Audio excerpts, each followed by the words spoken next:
नमस्कार। अथ पंचमं मंडलं पंचसप्ततितमस्य सूक्तस्य अवस्युः अत्रेय ऋषिः अश्विनौ देवते। अब पंचम मंडल के 75वें सूक्त का प्रारंभ है।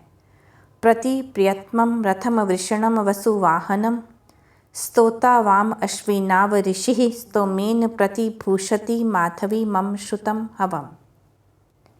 हे मधुर गुणों से युक्त अश्विनी देवों, जो स्तुति करने वाला ज्ञाता स्तवन से आप दोनों के अति प्रिय बलिष्ठ अथवा सुख को वर्षाने वाले द्रव्यों का हवन करने वाले रथ को शोभित करता है, वर्णन करता है, उस मेरी पुकार को आप सुनिए।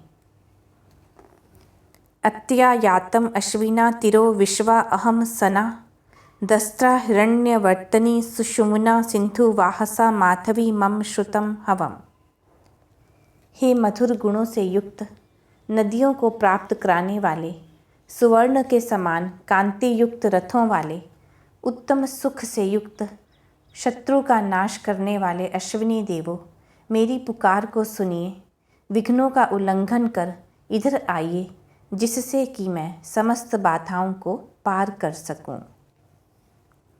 आ नो रत्नानि बिभ्रताव अश्विना गच्छतम युवम रुद्रा हिरण्यवर्तनी जुषाणा वाजिनी वसु माधवी मम श्रुतम हवम्।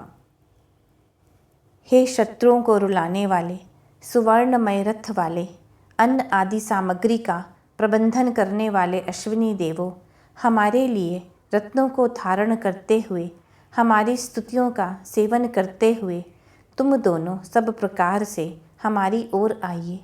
हे मधुर गुणों से युक्त, मेरी पुकार को सुनिए। सुष्टुभो वाम वृषण वसु रथे वाणिज्य याहिता उत वाम ककुहो मृगः पृक्षः कृणोति वापुषो माधवी मम श्रुतम हवम्। हे धनों की वर्षा करने वाले अश्विनौ, तुम दोनों की उत्तम स्तुति करने वाले के उत्तम वचन तुम्हारे रथ में स्थापित हैं, अर्थात तुम्हारे रथ के विषय में हैं, और विशाल शोधन करता शरीर स्वरूप में हुआ तुम दोनों के लिए हवि अन्न को करता है। अतः हे मधुर गुणों वाले देवों, मेरी पुकार को सुनिए। बोधिन मनसा दथ्य इशिरा हवन श्रुता विभिः चैवानम अश्विना नि याथो अद्वयाविनम माधवी मम श्रुतम हवम्।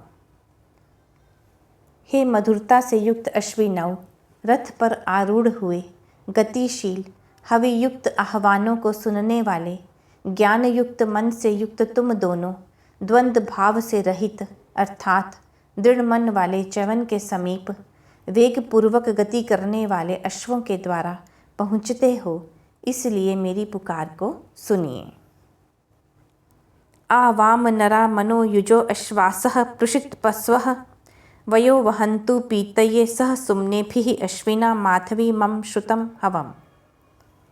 हे नायकों, मन से संयुक्त होने वाले, धब्बों वाले रूपों वाले, पक्षियों के समान गतिशील अश्व, तुम दोनों को सुखों के साथ सोमपान के लिए इधर ले आएं। हे मधुरता से पूर्ण अश्विनी देवों, मेरे आह्वान को सुनिए।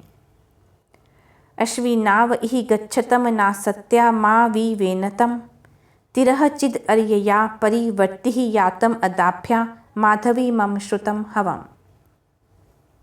हे हिंसा न करने वाले, पराजित न होने वाले, सत्य की पालना करने वाले मधुर गुणों से युक्त देवों, सब ओर से इधर आइए, हमारे प्रति उदासीन न रहिए। तुम दोनों अधिपति हो, इसलिए दूर देश से भी हमारे मार्ग को प्राप्त होइए, मेरी पुकार को सुनिए। अस्मिन् यज्ञे अधाभया चरितारम शुभस्पति अवस्युम अश्विना युवम गृणन्तम उपभूषथो माधवी मम श्रुतम हवम्। हे कल्याण कारक क्रियाओं का पालन करने वाले, न दबने वाले, मधुरता से परिपूर्ण अश्विनी देवों, इस यज्ञ में स्तुति करने वाले, रक्षण की इच्छा करने वाले तुम दोनों की प्रशंसा करने वाले के समीप जाकर उसे अलंकृत करते हो, इसलिए मेरे आह्वान को सुनिए। अभूदुषा रुषत पशु अग्नि अधाय ऋत्वियः अयोजी वाम वृषण वसु रथोदस्त्रावम अमर्तयो माधवी मम श्रुतम हवम। हे मधुर गुणों से युक्त, शत्रु का नाश करने वाले, बल को स्थिर करने वाले अथवा धनों की वर्षा करने वाले अश्विनौ, प्रातः काल हो चुका, ऋतु के अनुसार प्रदीप्त तेज युक्त अग्नि का स्थापन किया गया है। तुम्हारा न नष्ट होने वाला रथ युक्त किया गया है, इसलिए आप मेरी पुकार को सुनते हुए मेरे यज्ञ में आइए। यह पंचमा मंडल में 75वां सूक्त समाप्त हो।